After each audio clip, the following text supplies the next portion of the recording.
हाय साक्षी। हाय, तू कल ट्यूशन क्यों नहीं आई थी? तुझे पता है कल तेरे बिना मेरा बिल्कुल भी मन नहीं लग रहा था। अरे वो कल मैं मम्मी के साथ शॉपिंग पर गई थी, इसलिए संडे करवा चौथ है ना, तो उन्हें उनकी शॉपिंग करनी थी। यार ये करवा चौथ क्या होता है? मैंने सुना है साल में हर बार हमारी मम्मी भाभी ये व्रत रखती हैं। शायद इससे उनके हस्बैंड की एज बढ़ती है। ऐसा सच में होता है क्या? हाँ, ऐसा सच में होता है। तभी तो मेरी मम्मी हर साल पापा के लिए करवा चौथ का व्रत रखती है।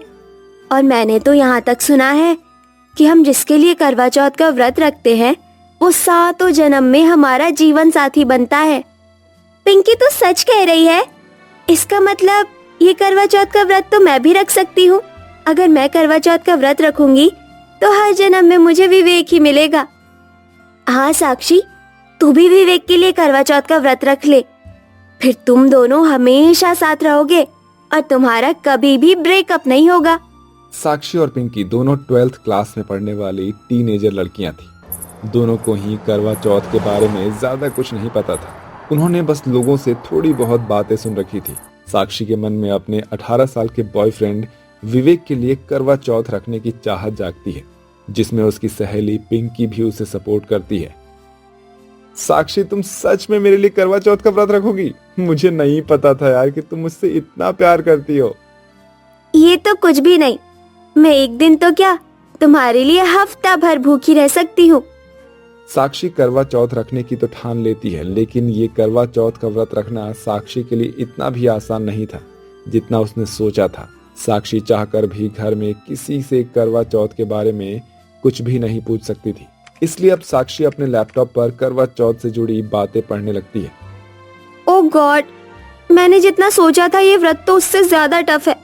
इसमें तो पानी भी नहीं पीते और चांद निकलने के बाद ही व्रत खोलते हैं।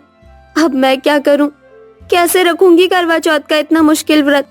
साक्षी करवा चौथ के व्रत को लेकर परेशान हो रही थी कि तभी साक्षी की माँ आराधना उसके कमरे में आती है। अरे साक्षी बेटा, तुम अभी तक सोई नहीं? और ये क्या, करवा चौथ के बारे में क्यों पढ़ रही हो? माँ, वो करवा चौथ आ रहा है ना, तो उसी की गूगल पर एक नोटिफिकेशन आई थी, तो मैं बस वही पढ़ रही थी। इसमें क्या होता है? अभी तुम्हारी इन सभी चीजों को जानने की उम्र नहीं हुई है, तुम बस अपनी पढ़ाई पर ध्यान दो। आराधना साक्षी के कमरे से चली जाती है और साक्षी की सांस में सांस आती है। ऐसे ही कुछ दिन गुजरते हैं और करवा चौथ को सिर्फ एक ही दिन बच जाता है। साक्षी की माँ आराधना करवा चौथ के लिए पार्लर में जाकर मेहंदी लगा रही होती है। साक्षी भी अपनी माँ के साथ पार्लर गई होती है। अपनी माँ को यूं मेहंदी लगवाता देखकर साक्षी का मन भी मेहंदी लगवाने का करता है। माँ, मुझे भी मेहंदी लगवानी है। साक्षी बेटा, अभी तो तुम स्कूल जा रही हो ना, और स्कूल की गर्ल्स मेहंदी नहीं लगवाती। अगर तुम मेहंदी लगवाओगी तो तुम्हारी टीचर तुम्हें बहुत डांटेंगी। अरे मम्मी, नहीं डांटेंगी ना, मेरी क्लास में कितनी सारी लड़कियां मेहंदी लगवाती है, प्लीज मुझे भी लगवा दो ना।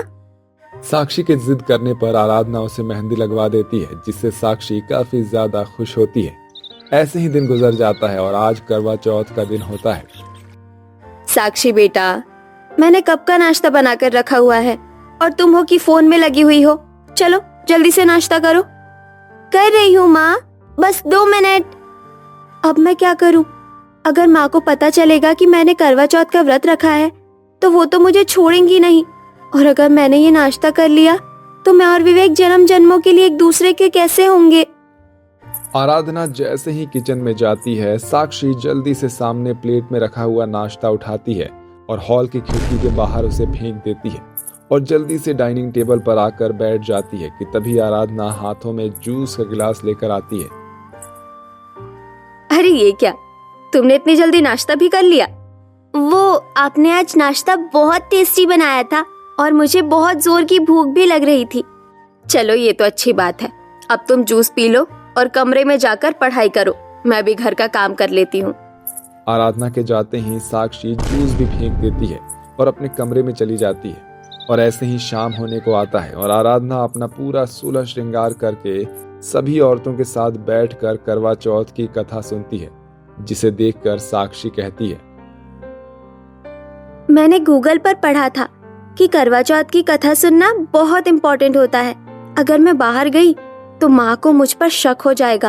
एक काम करती हूँ, यही दरवाजे पर बैठकर करवा चौथ की कथा सुन लेती हूँ। अपने कमरे के दरवाजे पर बैठकर साक्षी करवा चौथ की सारी कहानी सुनती है और विवेक की लंबी उम्र के लिए करवा माता से मन ही मन प्रार्थना भी करती है। ऐसे ही अब रात हो जाती है, लेकिन चांद निकलने का नाम ही नहीं ले रहा होता है। भूख के मारे साक्षी का हाल बेहाल हो रहा होता है। सुबह से मैंने कुछ भी नहीं खाया है। भूख के मारे पेट और सर दोनों दर्द हो रहे हैं। मेरी तो भूख से जान ही निकली जा रही है। अरे साक्षी बेटा, ये अकेले खुद से क्या बातें कर रही हो? चलो जाकर खाना खा लो। आज मैंने सब कुछ तुम्हारे पसंद का बनाया है। खा रही हूँ बस माँ। आराधना चांद देखने के लिए अपने कमरे से बाहर आ जाती है और सभी गली की औरतों के साथ खड़े होकर बात कर रही होती है कि तभी आराधना की नजर उसके घर की खिड़की की तरफ जाती है, जहां पर वही नाश्ता पड़ा होता है जो आराधना ने आज साक्षी को दिया था, जिसे देखकर आराधना खिड़की के पास जाती है। साक्षी ने तो मुझसे कहा था कि उसने नाश्ता कर लिया है, तो ये सब क्या है? साक्षी ने ये नाश्ता आखिरकार यहाँ क्यों फेंका? और सुबह से उसने मेरे सामने भी कुछ नहीं खाया है। कहीं ऐसा तो नहीं साक्षी ने किसी लड़के के लिए करवा चौथ का व्रत रखा हो? मुझे तो कुछ समझ नहीं आ रहा है। आराधना इतना सोच ही रही होती है कि तभी थोड़ी देर में करवा चौथ का चांद निकल आता है और सभी औरतें अपने अपने पतियों के साथ सामने बने एक बड़े से पार्क में जाती हैं और चांद को अर्घ देकर अपने पतियों के हाथों से पानी पीकर अपना करवा चौथ का व्रत खोलती हैं। साक्षी बेटा, बस भी करो, और कितनी फोटो लोगे हमारी?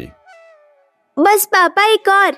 आज आप और माँ साथ में बहुत अच्छे लग रहे हैं। साक्षी बेटा, अब घर चलो, बहुत रात हो गई है। बस 5 मिनट, आप लोग जाइए, मैं अभी आती हूँ। वो मुझे सुनैना से नोटबुक लेनी थी। ठीक है, लेकिन जल्दी आ जाना, लेट मत करना। धीरे धीरे करके सारा पार्क खाली होने लगता है। अरे ये विवेक का बच्चा कहाँ रह गया? अगर ये 5 मिनट के अंदर नहीं आया तो मैं यहाँ से चली जाऊंगी। आ गई मेरी सोना, और देखो तुम्हारे लिए मैं तुम्हारे मनपसंद की चॉकलेट भी लेकर आया हूँ। अच्छा हुआ तुम आ गए, वरना मुझे तो लगा था कि तुम आओगे ही नहीं। अब चलो, जल्दी से मुझे पानी पिलाओ और मेरा करवा चौथ का व्रत खोलो। विवेक पानी की बोतल से साक्षी को पानी पिलाकर अपनी लाई हुई चॉकलेट खिलाता है। मेरा करवा चौथ का व्रत पूरा हुआ। अब हम जन्म जन्मों के लिए एक दूसरे के साथी हैं। दोनों ही काफी ज्यादा खुश होते हैं कि तभी अचानक से वहां पर साक्षी और विवेक के माता पिता भी आ जाते हैं, जिन्हें देखकर वो काफी ज्यादा हैरान हो जाते हैं। अब माँ, आप यहाँ? माँ, पापा, आप दोनों यहाँ क्या कर रहे हैं? पहले तो तुम मुझे ये बताओ कि तुम दोनों यहाँ क्या कर रहे हो, और क्या है ये सब? साक्षी, क्या तुम इतनी बड़ी हो गई हो कि तुम करवा चौथ का व्रत भी रखने लग गई हो?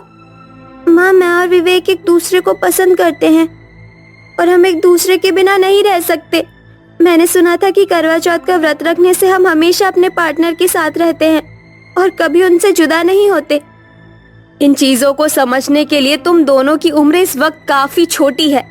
करवा चौथ का व्रत सिर्फ सुहागन रखती है, यानी कि वो औरतें जिनकी शादी हो चुकी है। कुंवारी लड़की करवा चौथ का व्रत नहीं रख सकती।